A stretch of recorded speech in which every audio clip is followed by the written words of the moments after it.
Naalala niyo pa ba yung pinag-uusapan natin? Ano nga yung ating pinag-uusapan?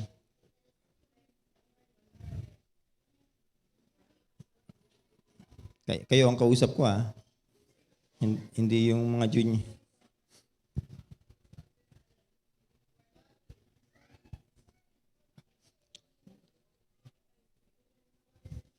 The important things on discipleship. Ano nga yung number 1? Yeah, the word of God must increase in you first. Or in us, para sa atin lahat. And the second thing is, everything you do must be for God. It must be for God and God alone. And the third thing is, individual members of the family must be fully understood their respective responsibility. Kaya nga sabi niya sa verse 18, nang binasa natin, wives, talagang pangunahin yung wives Kasi alam ng Diyos na mas matigas ang ulo ng wives kaysa sa husband. I hope mag-a-agree po kayo dyan. Amen.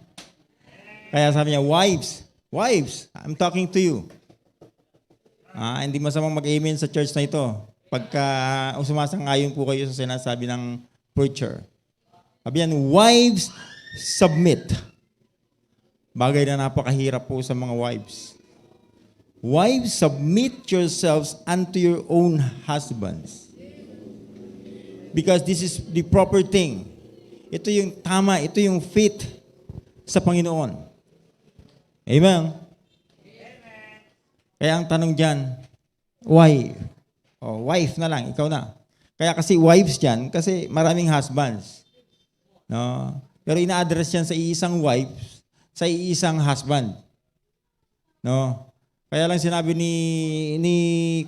ni Paul sa Colossian Church, wives, because marami din dong husbands na kausap niya. No? Kaya wives, submit yourselves unto your own husbands. Because this is well-pleasing. Because it is fit in the Lord. Kaya nga pag binasa mo sa Ephesians chapter 5, balikan natin yung Ephesians. Yan. Magtatabi lang naman yan. Ang konti. Ephesians chapter 5, in verse 22, sabi niyan, wives, submit yourselves unto your own husbands as unto the Lord. So, ang pagsasubmit mo sa iyong husband as if you're submitting yourself to the Lord. Why? Sabi niyan sa verse 23, for the husband is the head of the wife. Isiningle out niya na. For the husband is the head of the wife. Yung husband ang leader, ang head over the wife. I hope you do believe that. Nabasa niyo ba sa Bible niyo? So, for the husband is the head of the wife, even as Christ is the head of the church, and he is the Savior of the body. Kaya nga sabi niya, therefore, as the church is subject unto Christ, so let the wives be to their own husband in everything. Naunawaan niyo ba yung in everything? Naniniwala ba kayo sa Bible? Sa lahat ng bagay. Hindi dun sa bagay na gusto mo lang mag-submit. Sa lahat ng bagay, magsasubmit ka sa husband mo kasi siya yung authority in the home. Kahit ikaw pa yung mas malakas kumita sa loob ng tahanan, still hindi mo mababago na yung husband mo pa rin yung leader ng tahanan. It's not you, wife. Are you listening? Yung husband pa rin yung leader ng tahanan. So by all means, magsasubmit ka in everything. Bagay na napakahirap. Di ba, no? I hope you agree with me, wives. parang nahihirapan din kayo. Parang hindi totoo yung sinasabi ng Biblia. No? O parang hindi totoo yung sinasabi ko, nahihirapan kayo. Nahihirapan kayo, wife. Amen. Nahihirapan kayo, wives. Amen. Yung iba hindi nakikinig kasi ayaw nilang mahirapan. Wives, I'm talking to you. Dito kayo tumingin. Sabi ng Biblia, in everything, you ought to submit to your own husbands. Amen. Sa lahat ng bagay, hindi lang sa bagay na gusto mong mag-submit. So consider your husband sa lahat ng bagay i-consider mo. Meron ka mang gustong gawin, meron ka mang gustong bilhin lalo na. Minsan kahit may gusto kang bilhin, hindi mo na kinukonsider yung husband mo. No? Lalo na pagka nagustuhan mo yung kakasurf mo dyan sa Shopee na yan, sa Lazada na yan, sa ano pa ng online shopping na yan. You don't consider your husband anymore. Amen. Na-inlove ko na agad. By the look pa lang, sa unang tingin pa lang, last of the eye na agad Gusto ko to. So, hindi mo na kinukonsider yung husband mo as a leader. Sabi mo, hindi mo man lang matanong, maganda ba to, papa, daddy, o tatay, o love, honey pie? Okay lang bang orderin ko to? Meron ka pa bang pambayad? Amen. So consider him as your leader in everything. Walang exemption sa lahat ng bagay. You ought to consider your husband. He is the leader of the home. It's not you, wife. Hindi natin siya pwedeng baliktarin. Hindi natin pwedeng baliktarin ang Biblia. Amen. We're believers. Amen. We're believers of the Bible. We're believers of God. Kaya hindi natin pwedeng baliktarin. In everything, sabi na mag-submit tayo. Amen. Tulad ng pagsasubmit ng iyong husband sa Panginoon. Tulad ng pagsasubmit ng church sa Panginoon. He is the head of the church. It is the Lord Jesus Christ who built this church. Amen.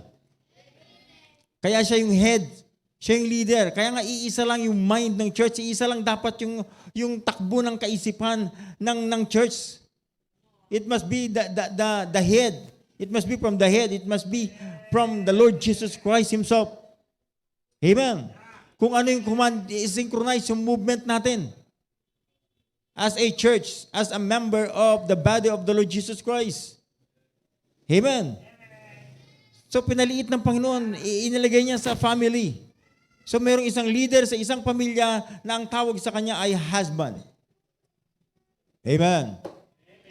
Kung hanggang ngayon hindi mo pa rin matanggap yan, tanggapin mo na kung ikaw ay Kristiyano na. Talagang siya ang leader. No? Pero huwag kang mag-alala. Mamaya pag-uusapan din naman natin yung kanyang responsibility. Basta ang punto rito, ito ang command sa iyo, wife, mag-submit ka lang. Huwag kang matakot na mag-submit.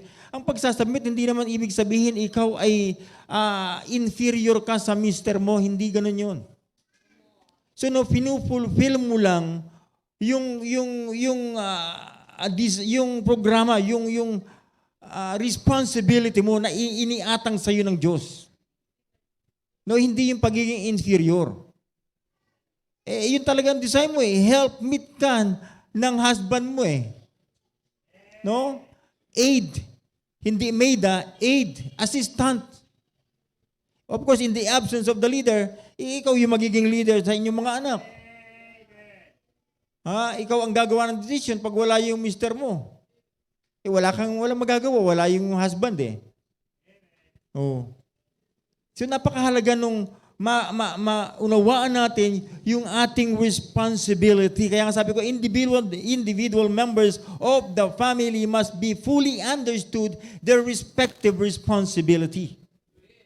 Dapat maunawaan natin yan kasi pag hindi natin naunawaan yan, ay labo-labo talaga tayo sa loob ng tahanan.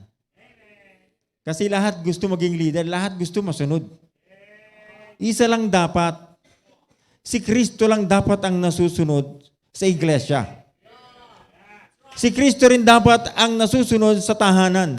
At ang sinabi ni Kristo, yung husband, siya yung leader. Dapat siya kanya binigay yung authority na sa loob ng tahanan. Dapat siya rin ang masusunod. Hindi yung wife. Amen. Amen, why? Paano, pastor, pag hindi naman nagli-lead yung aming tatay? Kinakailangan ko pa rin bang mag-submit? Ayun ang tanong eh. Di ba? Wala kang magagawa kung hindi nagli-lead eh. Pero, hindi po pa rin pwedeng baliktarin na ikaw ang maging leader. Kung ikaw man ang spiritual sa bahay at hindi yung tatay, hindi yung husband mo, huwag pa ka-spiritual ka lang para ma-win mo. Yan sabi ni Peter eh. Para ma-win mo yung husband mo. Sa pamamagitan ng yung magandang testimony, wife. Pero hindi para siya i-condemn. Pasabihin mo, ikaw yung leader ng tahanan, hindi mo kami nililid eh. Lalong maiinis sa'yo yun. Hindi mo siya mawiwin. Lalo siyang magre-rebelde sa Diyos at magre-rebelde sa paglilid sa tahanan. Kaya nga, by all means, ang una mong gagawin, ipapanalangin mo at imbitahin mo hanggang sa makarating sa church. Para malalaman niya rin yung kanyang responsibilities. Amen. So wife, I hope na unawaan po natin. Paulit-ulit na nating pinag-uusapan yan. Iyat, nag-i-struggle pa rin tayo. Di ba, no? I hope I'm talking to you wives. Wives. Parang wala akong kausap ngayon eh. Parang kaaway niyo ako ngayon ah. Ang hirap naman kasi nun, pastor, ba't ganun? Parang unfair. Walang unfair doon. Kasi tignan mo, isa lang kasi ang leader talaga eh. Hindi pwedeng magkaroon ng dalawang leader sa tahanan. Isa lang. No? Nakakita ka na ba ng pamilyang maraming tatay? Wala naman. Isa lang. Di ba? So, isa lang ang leader ng tahanan. Amen? So, isa lang ang pagsasubmitan nyo. Ayan, at yung authority ay delegated authority yan eh. Yan ay galing sa Diyos, binigay sa husband. In the absence of the husband, andyan na yung wife na tumatayong mother sa kanyang mga anak. So, dapat maunawaan natin yung ating responsibility. Huwag nating kontrahin yung salita ng Diyos. Kung ano yung commands, sundin natin. Pag pinulfill mo yan, sabi ng Diyos, ang pagsunod, nandun yung susi ng pagpapala.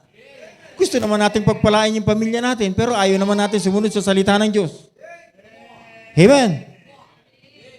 So, gawin lang natin yung kanya-kanya nating responsibility or responsibilities. Amen? Then, sabi niya sa husband, kayo naman. Sabi niya sa verse 19, wala na ako. So verse 19, husbands, love your wives and be not what? Nandiyan pa kayo sa Bible nyo? Colossians chapter 3. Balik tayo sa ating context.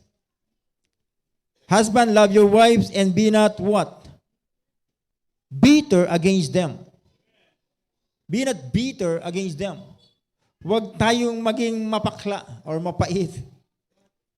Bitter, mapait, di ba? Yung example ng pagiging bitter, yung lagi ka na lang, para kang laging nireregla, parang ikaw yung nireregla. Yung lagi ka na lang galit, pag nag-utos ka, para kang laging galit, parang lagi na kasinghal. No? Ako ang leader ng tahanan! Ako dapat masusunod dito, ha?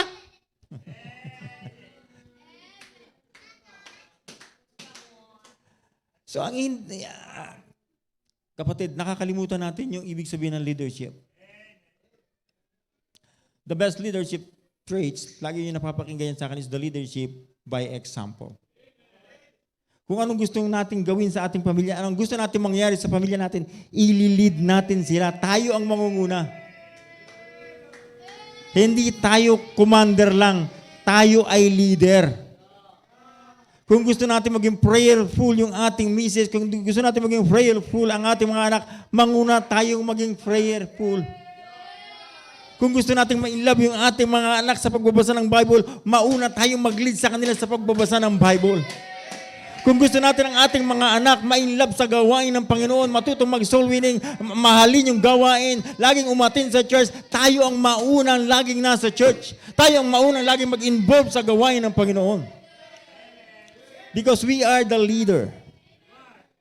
Amen. Kaya sabi niya sa husbands, sa Ephesians chapter 5 and verse 25, ito ang ating sole responsibility. Ephesians chapter 5 in verse 25. Husbands, love your wives. Okay, single out natin. Husband, love your own wife. Even as Christ also loved the church and gave himself for it, that he might sanctify and cleanse it with the washing of the water by the word, that he might present it to himself a glorious church, not having spot or wrinkle or any such thing, but that it should be holy and without blemish. So ought men to love their wives as their own bodies. He that loveth his wife loveth himself. Yung nagmamahal sa kanyang asawa ay nagmamahal sa kanyang sarili. Amen. Dapat yung klase ng pagmamahal ay sabi sa verse 29, for no man ever yet hated his own flesh, but nourished it and cherished it, even as the Lord the church. So walang isang tao, walang isang husband na galit sa kanyang sarili. Na pag nainis siya sa kanyang sarili, pupukpukin niya ng martilyo. No, hindi mo sasaktan yung sarili mo. Hindi ka haharap sa salamin, sasabihin mo, hindi mo sasampal-sampalin yung sarili mo. Pero may mga husband na nanampal ng kanyang asawa. Ay, kala ko ba mahal mo yung asawa mo? And besides, yan yung command eh. Husband, love your wife. So yung klase ng pagmamahal, yung pagmamahal na katulad ng pagmamahal mo sa sarili mo, dahil yung sarili mo, hindi mo sigurado kung sasaktan. Medyo may pagkaabnoy lang yun, yung gumagawa nun. Yung pag naiinis siya sa sarili, inuuntog niya yung sarili niya. Medyo may sayad yun. Palagay ko, hindi naman ikaw ganon. Hindi naman. Amen. So, hindi mo sasaktan yung sarili mo. So, dapat ganyang klase ng pagmamahal meron ka sa asawa mo. Hindi mo sasaktan physically, emotionally. Hindi mo siya sasaktan. Pero hindi mo nga sinasaktan physically. Pero minumura mo naman. Amen. So, hindi yan pagmamahal. Hindi yan yung sinasabi ni Paul na pagmamahal. Yung benevolence. Yung benevolence ay merong respeto. Pagmamahal na merong respeto. May paggalang. Kaya nga sabi ni Peter, ariin mo siyang parang weaker vessel. Kasi talaga naman, scientifically speaking,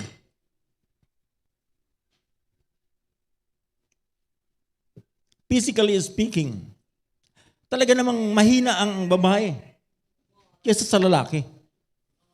Kaya wala silang lakas laban sa atin. Naturally, mas malakas tayo sa kanila. Amen? Kaya nga, ang ating responsibility, ang ating sole responsibility is to love them. Pagmamahal na tulad ng pagmamahal mo sa sarili mo.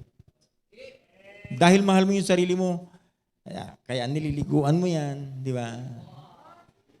But marami kang ginagamit din ng mga hindi para mabagal ang pagtanda.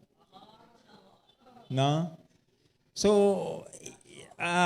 hinihiluran, sinasabon ng kung nagpapabango, gusto mong maayos ka. So, dapat ganun din yung wife mo. Hindi ko sinabing paliguan mo.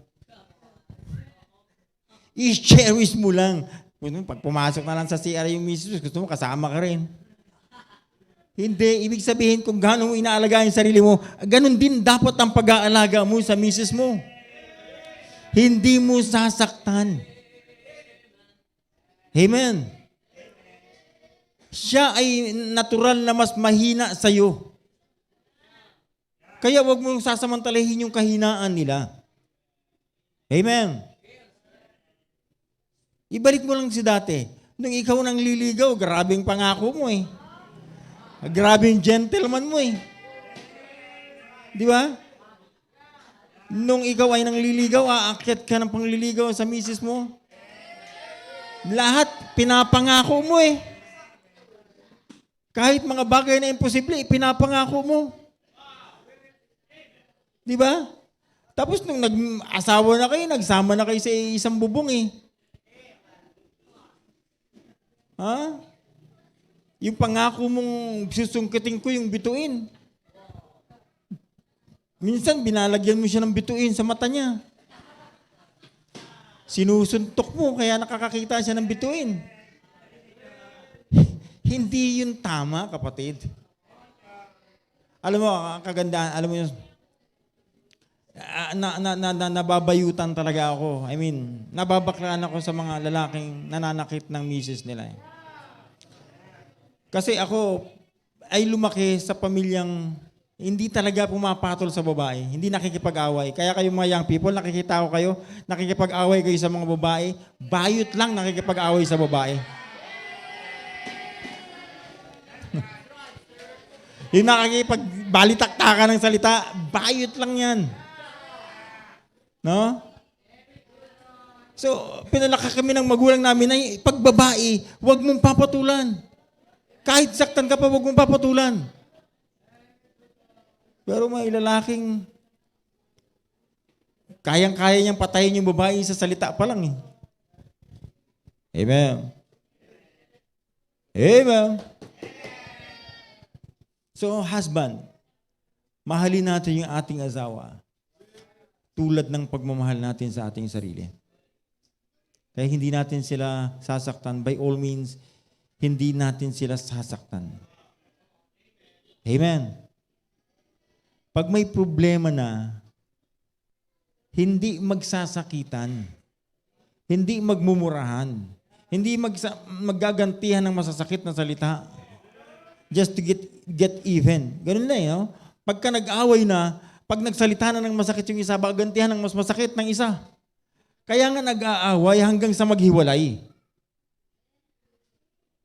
Kapatid, walang hindi naayos na problema sa loob ng tahanan sa inyong dalawang mag-asawa kung kayo ay mag-uusap. Inuupuan yan at pinag-uusapan. Hindi tinutulugan pag naiinis na. And besides, sabi ng Bible, huwag lulubugan ng araw yung galit mo. Or magalit ka pero huwag kang magkasala. Bagay na imposibleng mangyari sa atin. Listen. Parang may mas maingay dyan kaysa sa akin. Ha? Makinig. Kaya kayo mga young people, alam nyo, napakapalad nyo kung ngayon pa lang kinukuha nyo yung ganitong klaseng kaisipan. Pagdating ng oras ng inyong pag-aasawa, meron na kayong ganitong prinsipyo. Hindi na kayo darating sa punto na kayo maghahamunan ng paghihiwalay. Kung kailan kayo nagkaanak ng 3, nagkaanak ng 4, nagkanood ng 5, hanggang sa naging 14, saka magsasabing, hiwalay tayo kung hiwalay. Kasi hindi tayo compatible. Biruin mo, patapos lumabas ng 14 anak, sa kanya na-realize hindi kayo compatible. Kaya nga tayo may team focus at may team preparation. Hindi yung pag mag-aasawa na saka pupunta dun sa munisipyo para mag-seminar ng marriage counseling ng ilang araw o ilang linggo. Hindi yun sapat para mag-build ng isang tahanan. Pero mag-seminar ka ng ilang araw, bibigyan ka ng marriage license, sapat ba yun? Ang preparation for marriage, mula nung pagkabata sila, dapat nakakakita sila sa loob ng tahanan na maayos na pamilya. So that yan yung magmumultiply. Yan yung dadami. Yung mga lalaki, mga kababae na merong maayos na kaisipan at pag nag-aasawa, nagpamilya, merong maayos na pamilya. Amen. Kaya nga, kayong mga young people, makinig na kayo. Paulit-ulit yung narinig, hindi ka pa naman mag-aasawa, huwag ka nang manligaw. Huwag ka nang magpalusot. Pahili ka na magpalusot eh. Sasabihin mo, hindi naman po ako nanliligaw. Hindi ka nga nanliligaw by the words. Pero pinaparamdam mo naman. Sinasagi-sagi mo naman. Amen.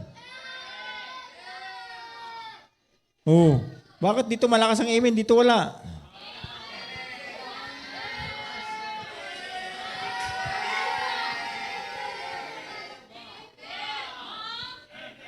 Kung hindi ka pa mag-aasawa, huwag kang magpapaligaw. Tignan mo ang dilema niyan. Tignan mo mabuti. Ang sabi nyo, alam naman po namin, Pastor, yung aming limitasyon. Anong limitasyon na sinasabi mo? Ha? Kaya mo ba talagang kontrolin yung sarili mo? Pag dalawa na lang kayo sa bahay nyo? Lalo na pag sinabi sa'yo ng lalaki, mahal mo ba talaga ako? Oo naman. Pakis naman. Sa una, ismak-ismak lang yan. Di ba na? Sa una pa, holding hands lang yan. Anong susunod niyan? Mahal mo ba talaga ako? Tagal-tagal na naman natin. Tagal-tagal na naman natin. Ayun na. Ano, sa palagay mo, makakapag-resist ka ba sa taong sinasabi mong mahal mo? Ha? Siyempre, ang thinking mo, kailangan patunayan kung mahal ko siya. Di ba, no? Kasi baka maghanap siya ng iba. Kapatid, pag maaga mong binigay sa sarili mo, maghahanap talaga yan ng iba. Ha? Kaya pahalagahan mo yung sarili mo. Kung ikaw ay babae, pahalagahan mo yung sarili mo. Kasi kung gaano ka pinapahalagahan ng Diyos bilang young lady, bilang young man, ganun mo pahalagahan yung sarili mo. Kaya nga, pinagdadamit ka ng maayos, ng mahaba. Hindi ka pinababayaang magdamit ng fall short of the glory of God. Dinadamitan ka kasi ang damit ay pang-cover ng katawan. Amen. So that pag panahon na ng iyong pag-aasawa, makakakuha ka ng matinong mapapangasawa. Yeah. Tinuan mo na habang bata ka pa. Yeah. Kasi pag hindi ka nagtino, ay nagmamadali, napupunta sa bungi. Amen. So, okay lang yung bungi, nakakagawa naman ng pustiso. Pero pinagmamadali mo, kala mo, ang pogi po kasi. Pag ngumiti, grabing ganda ng mata at chinita. Tapos pag nagsalita mo, kala mo, napaka-gentleman. Kaya hindi talaga ako makapag-resist. Kaya sasabihan mo siya, pag sinabihan ka, I love you too. Listen. Nasabi mo na ba yan sa nanay mo? Yung I love you na yan? Nasabi mo na ba yan sa tatay mo? Pa, I love you ka, hindi mo nga kilala.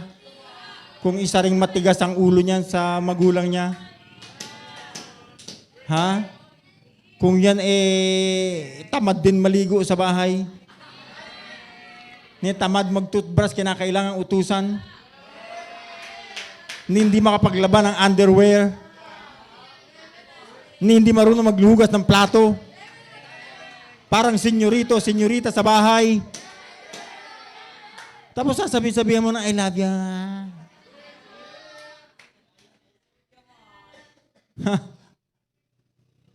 Kapatid, maniwala na kayo. Maniwala na kayo sa sinasabi ng Bible. It is for your own protection. Protection nyo yan. Pagka niloko-loko nyo ngayon yan, sige, subukan lang natin. Dito lang, may nanganakita na nga kayo eh. Dating kasama natin nagsosoul winning, dating kasama nyo umaawit sa choir.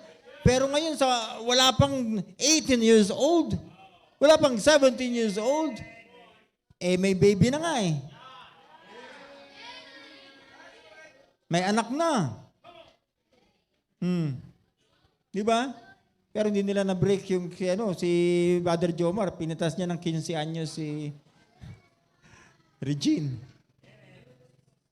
Siyempre, ikaw din naman makakita ng ganyang babae, talagang hindi mo pakakawalan. Hindi niya alam, black belter pala.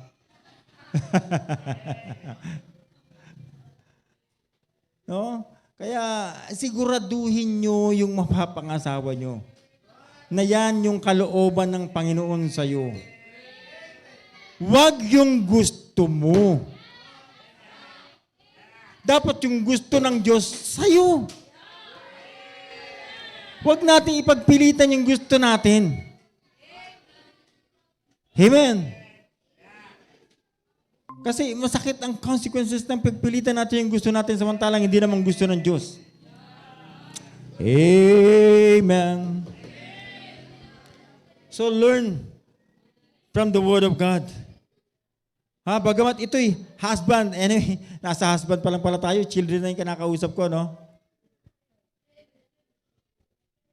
Pero team preparation kasi, naisip ko lang. No? Amen. So husband, kung ano ang gusto nating mangyari sa ating mga anak, yun ang gawin natin. Let's lead them. Let's lead them. We are the leaders of the home. Let's lead them. Amen. Kasi ganito yun pag hindi mo nilid yung pamilya mo sa church, kapatid, sabi mo, maliit pa po kasi yung mga anak ko, hindi pa nila kaya mag-behave sa church. Kailan mo sila tuturuan na mag-behave sa church? Pag malaki na yan, hindi mo na siya mapipilit pumunta sa church. Kaya nga, ang command sa atin, train up a child. Mamaya naman, yung fathers. Anyway, sa husband pa lang pala tayo. No? Kaya let's lead them. Bilang husband, i-lead natin yung ating wife. O mamaya na yung children. I-lead natin yung ating wife. Bigyan natin sila ng, sabi nga ng ating pastor bigyan natin sila ng asawang lalaki. Yung nararamdaman nila na meron siyang asawang lalaki. Na pag merong tough time, pag merong kinakailangan desisyonan, makakapag-decision ka without any hesitation. Walang pag-aalinlangan. Minsan may ganung mga wife na inaantay lang tayo gumawa ng desisyon. So, huwag natin nahayaan na lagi nating idadamay yung misis natin pagdating sa desisyon. No? Pagka kailangan tayo magdesisyon at pag alam natin tama, desisyon na natin. Amen. Besides, tayo naman ang mananagot sa kanila, hindi sila mananagot sa atin. Tayo ang mananagot sa kanila, sa Panginoon. Kaya huwag natin konsultahin, okay ba sa'yo ito? Pag alam mong okay, idesisyonan mo na. Lalo na kung para sa Panginoon. Amen. Huwag mo tatanungin yung wife mo, gusto mo bang magsimba? Pag sinabi niya ayaw niya, ibig sabihin, wala ka ng authority over your wife. Oh, di ba? So dapat tayo yung leader ng ating wife. Kung saan natin siya gusto dalhin, doon siya pupunta. Di ba? Isa naman yung sa vow natin sa kanila Na sabi niya, kung saan tayo paparoon, doon sila paparoon. Oh. So husband, love your wife. Husbands, love your wives. Amen. Even as Christ loved the church. So mahalin natin yung ating asawa ng tulad ng pagmamahal ni Kristo sa iglesia.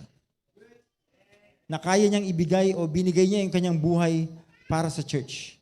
Ang tanong ko, ikaw husband, kaya mo bang ibigay yung buhay mo para sa misis mo? Ha? Kaya mo bang ilaban ng patayan ng iyong misis? Amen? That's kind of love. Love ang sinasabi sa atin ng Biblia ng Panginoon. Amen? Huwag natin silang sasaktan. Alright? I hope that is clear. Husband, are you listening? Parang hindi maka-amen yung mga husband. Hindi ko maintindihan kung mahal mo ba talaga yung misis mo. Parang sinisiko mo pa nga eh. Mahal mo ba yung misis mo, husband? Pakita mo. Paramdam mo. Bigyan mo siya ng asawang lalaki na mayroong backbone. Yung secure siya pag alam niyang kasama ka niya, nakakaramdam siya ng security. Amen. That's the kind of husband ang hinahanap ng ating mga wife. Amen. Yung merong backbone.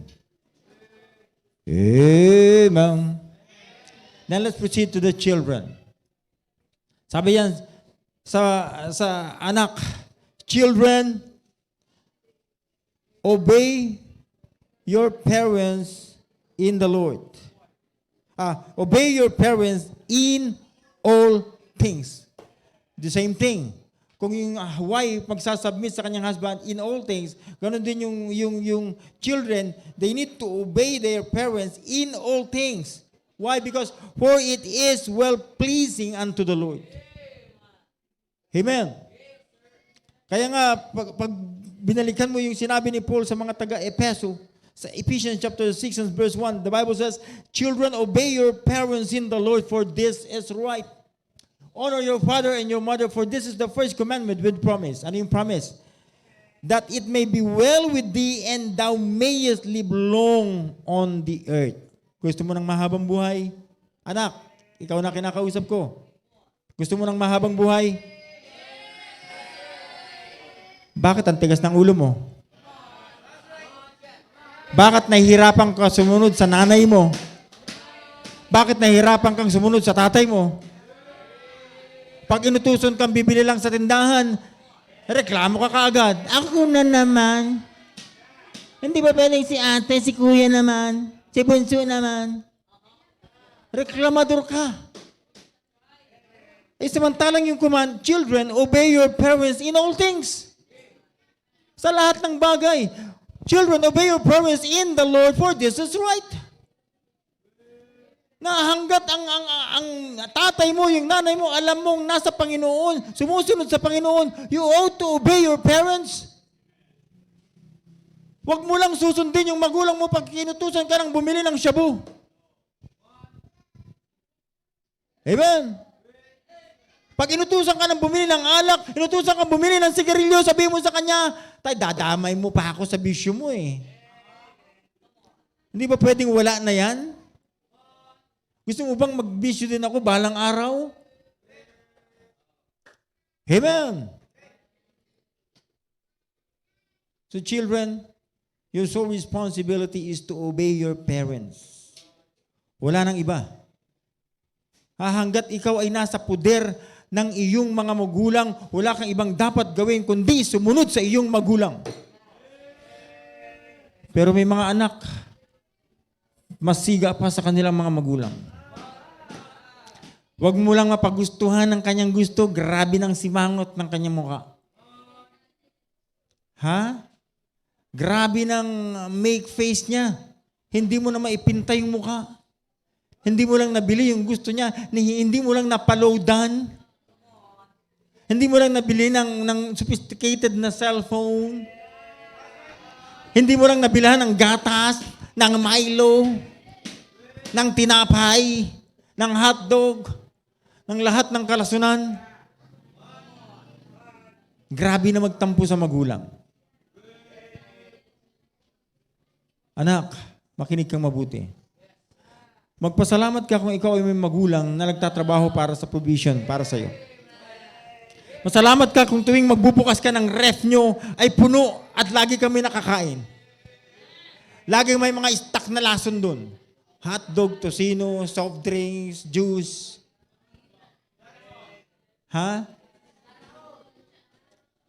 Ang ibig sabihin niya, pag may stock kayo mga ganyan sa bahay nyo, hindi kayo mahal ng magulang nyo. Gusto na kayong mamatay ng maaga. Parang yung mga bagong dating dito na pamilya eh. Puto magang-maga, ang binibili sa kanyang anak, soft drinks. Good night. Kanong klaseng magulang yun? Hindi ko sinasabing si Jomar po yun. Hindi po yun si Jomar. Ang bihira. Eh dito hindi nakakasinghot ng soft drinks yung mga bata. Pagdating niya dito, magang-maga soft drinks. Pambihira. Ha? Kapatid, kung paano natin pinahalagahan yung ating sarili, dapat ganun natin papahalagahan yung ating mga anak. Kaya kayong mga anak, talaga naman kung bakit kayo minsan ay natotolerate ng inyong magulang sa inyong mga kapritsyo, bunga yan ng kanilang pagmamahal sa inyo. Yun nga lang, maling klase ng pagmamahal. Motivated with emotion. Pag kayong anong ginusto mo, sige anong gusto mo anak? Ibibigay natin sa kanila kahit alam natin hindi ito maganda sa kanilang kalusugan. Anong gusto mo anak? Cellphone? Sige cellphone ka pa. Ito ang pinangbabribe nyo sa inyong mga anak para huwag kang istorbohin. Bibigyan mo ng cellphone para maging busy sa cellphone. Kapatid, huwag mong hayaan na matulad yan sa isang 3-year-old boy na umattend dito ng Sunday school. Wala siyang kilalang Bible character. Puro cartoon character sa cellphone niya. Sisumbong kita kay Naruto! Gusto mong lumaki yung anak mo na puro cartoon characters ang kilala? Ni walang kilalang isang character sa Biblia? Ni hindi kilala personal ang Panginoong Hesukristo? Ha? Huwag niyong pabayaan, kapatid. Kung mahal mo yung anak mo, huwag mong bibigyan ng cellphone. Magtampo na ang magtampo. Paluin ang dapat paluin.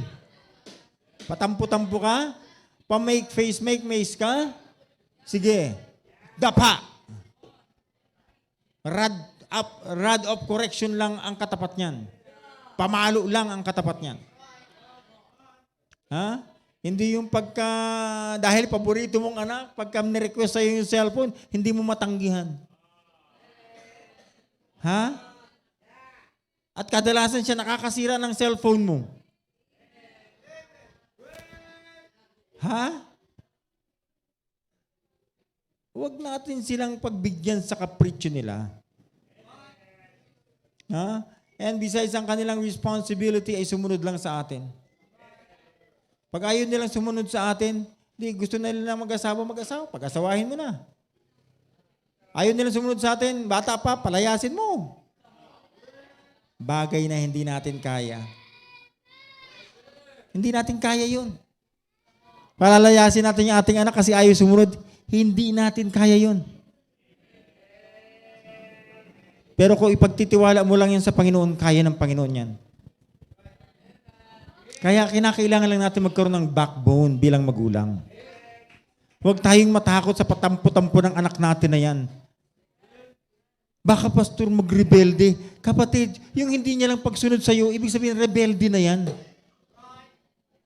Kaya huwag mong pagbibigyan sa kanyang kapritsyo.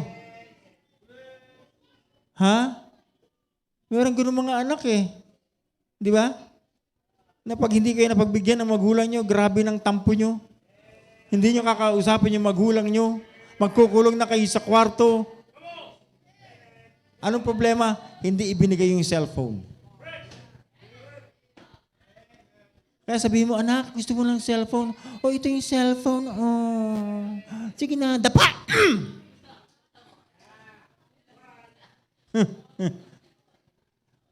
Lalayas ako, lumayas ka! gusto mo sipain pa kita?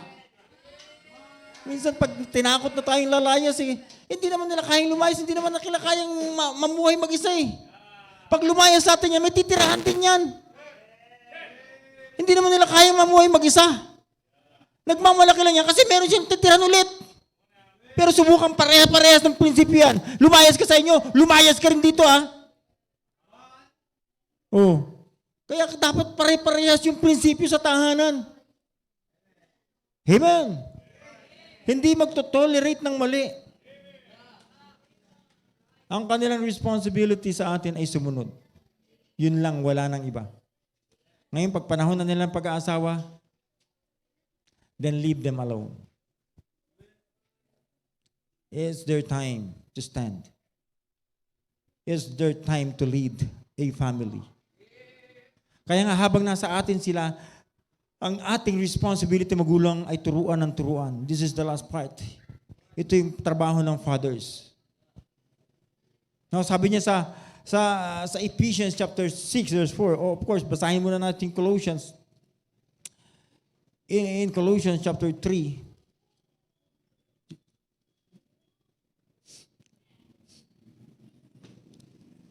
In verse 21.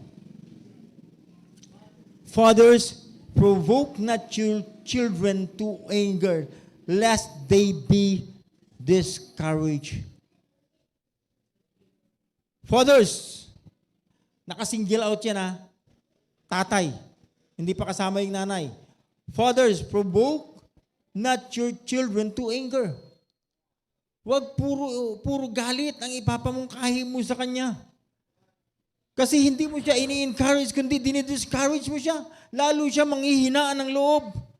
Kasi hindi niya alam, bakit nagagalit na naman si tatay? Hindi, wala ka pang tinuro, nagagalit ka na kaagad. Magturo muna tayo bago tayo magalit. At kung magagalit tayo, sabi ng Biblia, magalit ka, pero huwag kang magkakasala. Amen. Kaya nga, sabi niya sa Ephesians chapter 6, in verse 4, and ye fathers, provoke not your children to wrath, the same in anger, but bring them up in the nurture, in admonition of the Lord. Nurture is education. Give them education, or training, or disciplinary correction. Yun yung ibig sabihin ng nurture. Tuturuan tayo, irresponsableng magturo sa kanila, mag-train sila sa kanila. Kung sila ay lalaki, ay magpakalalaki. At kung sila ay babae, ay magpakababae. Kaya pag nagkaanak ka ng alanganin, wala kang tinuro, tatay. Yeah. Saan niya natutunan yun na siya pala ay babae sa katawang lalaki. Saan niya natutunan yun? Ibig sabihin, hindi mo siya naturuan buhat ng pagkabata na dapat siyang magpakalalaki dahil siya lalaki. Saan niya natutunan yun? Sa labas. Kasi hindi naman siya ipinanganak, walang ipinanganak na bayot. Lalaki yan. Pinapaniwala lang sila ng diablo na sila hindi lalaki. Yan yung deception ng diablo sa ating mga anak. Kaya nga dapat natin silang turuan, dapat natin silang i-train, dapat magkaroon sila, makatanggap sila sa atin ng disciplinary correction. Habang sila ay bata. But bring them up in the nurture and admonition. Admonition is calling the attention or warning. Sa tuwing makakakamali, mawawarningan mo. Pag sinabi mong, pag inulit mo yan, tatamaan ka sa akin Pag inulit, talagang tamaan mo. Tamaan mo by all means. Kasi sinabi mo na Amen. Yan yung ibig sabihin, yan yung ating responsibility bilang tatay. Tayo ang responsableng mag-train, magturo sa ating mga anak. Hindi kung kailang malaki na, saka mga pipiliting, kung kailang bayot na, saka mo ilulunod. Sasabihin mo, lalaki ka, lalaki ka, lalaki ka. Daddy naman, ginawa pa akong serena.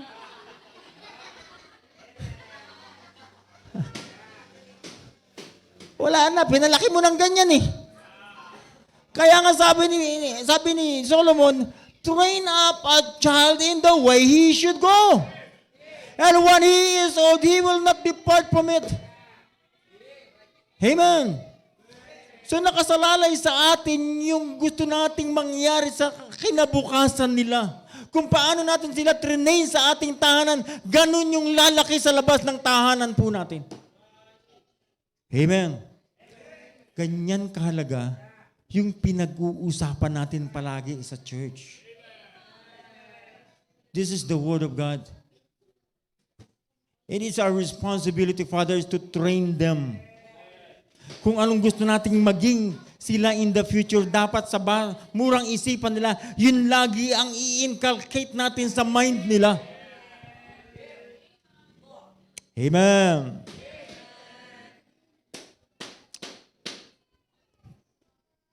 Alright. Palagay ko, tama na muna yun. Sa third point na yan. Let's proceed to the fourth point. Ang apat is, keep in mind that there will be a rewarding time.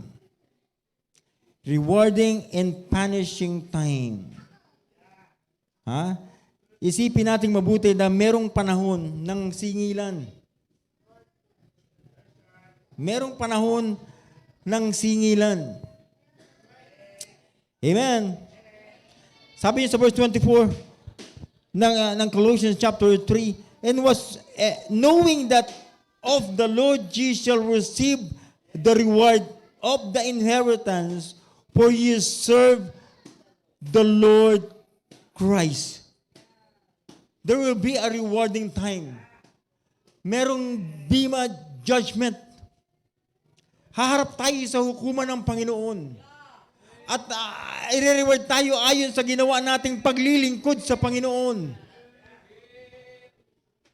Di ba kung paano tayo pag natuwa tayo sa ating mga anak, pag may nagawang mabuti, nire-reward nga natin eh. Ha? Binibigyan natin ng gantimpala, binibigyan natin ng prize pag natutuwa tayo sa ating mga anak. So ganoon din ang Diyos sa atin. Darating ang panahon, lahat tayo haharap sa hukuman ng Panginoon. At kung paano tayo naglingkod sa Panginoon, dun tayo i-reward ng Panginoon. Amen. That's why, keep in mind that there will be a rewarding and punishing time. Sabi niya sa verse 25, but he that doeth wrong shall receive for the wrong which he hath done. And there is no respect of person. There is no respect of person. Walang pinipili. Pag ikaw ay nagkamali, ikaw ay makakatanggap ng punishment. Kaya isipin natin mabuti, keep in mind that there will be a rewarding and punishing time. Yun ang sabi ni Solomon, di ba? In Ecclesiastes chapter 12, and verses 13 and 14, for God shall bring every work into judgment with every secret things, whether it be good or whether it be evil. Ano mang ginawa natin? Gagantimpalaan tayo ng Panginoon. If it's good, good reward. If it's bad, of course, bad reward. Amen. Kaya nga pag nagkamali, bigyan natin ng reward, palo. Pag nakagawa ng mabuti, bigyan natin ng reward. Ito yung gantimpala ko sa iyo. Amen. So, it's better to keep in mind. So ito, ang pinag-uusapan natin is, napakahalaga ng discipleship. Yung mga bagay na mahalaga sa discipleship. Amen. Ito yung mahalagang bagay na mahalaga sa discipleship. We cannot disciple people. No, hindi natin maipapasa sa kanila yung mga bagay na wala tayo. Kaya tayo muna, mga magulang, tayo muna ang mag-gain ng knowledge. Tayo muna yung mag-gain ng wisdom. So that pag nagturo tayo sa ating mga anak, wala silang ibang gagawin kundi ito'y tanggapin, kuhanin, at isabuhay po nila. Amen. I hope it's clear. The message is clear. No? So as I conclude,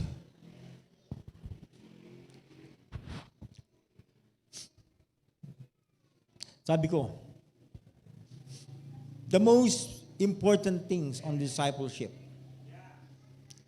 the most important thing on discipleship is to teach exactly what we have learned from the Word of God. Ulitin ko, the most important thing on discipleship is to teach exactly what we have learned from the Word of God. Amen. Ito yung pinakamahalagang bagay sa discipleship, na yung ituro natin kung ano mismo ang natutunan natin mula sa salita ng Diyos. Huwag natin siyang huwag natin siyang i-consider pag mayroong palsong, kapiraso lang naman yan, okay na yan. Na mawawala po tayo doon sa tinatawag nating standard. Pag ano ang standard, huwag natin babaguhin, huwag natin papalitan ng sub-standard. Ayaw ng Diyos ng sub-standard na Christianity. Ang gusto ng Diyos ay standard Christianity. Amen. So, magulang, tayo ang responsable sa ating pamilya. Let's teach them. Let's lead them. Una, i-lead natin sila. Lead them. Bitbitin natin sila kung saan natin sila gustong dalhin. Susunod lang sila sa atin. Wala silang ibang gagawin kundi sumunod sa atin. Amen. Kung saan kung gustong dalhin ito si Troy, dapat doon siya mapupunta. Sumunod ka sa akin. Pupunta tayo sa church. By all means, makinig ka. Umupo ka dyan. Makinig. Makinig ka sa sinasabi ni Pastor. Naintindihan mo? Puka lang dyan. Bagay pala sa'yo magpastor, ah. Pero, Troy, kung magtitino ka lang, at balang araw magiging pastor ka, biruin mo, mayroong isang batang babae dito na makakasama mo. Yung matino din, yung magtitino din, tapos lalabas kayo para mag-multiply at gagamitin kayo ng Panginoon sa napakaraming tao. Di ba mas maganda yung image ng Diyos ang nagmumultiply sa bawat pamilyang Kristiyano? Hindi yung pamilyang Kristiyano na ang nagmumultiply pa. Ay, yung mga sungayan na anak, mga pasaway na anak, mga anak na walang disiplina. Di ba? Amazing yun. Samantalang Kristiyano na tayo. Kaya nga, magulang seryosohin natin ang ating Christianity. Pag tayo yung Kristiyano na patay sindi, parang dancing light, nagbibuild tayo ng mga Kristiyano in the future ng mga dancing light din. Ang pangit dun, mas the worst sila sa atin. Mas worst sila sa atin. Kaya nga habang may panahon pa, habang maliliit pa yung anak mo, seryosohin mo na, kapatid. Huwag mo nga hayaang malakalakihan nila yung wala silang church na pinupuntahan. They need a church. They need a leader in the home. They need a church with a standard. Kung paano natin pinapahalagahan itong flag na to, this is the standard of the Philippines. And this is the standard of the Baptist people. Amen. I hope the message is clear. Ulitin ko, the most important thing on discipleship is to teach exactly what we have learned from the Word of God. I hope the message is clear. Tayo pong lahat ay tumayo at tayo po'y manalangin. Thank you, Troy.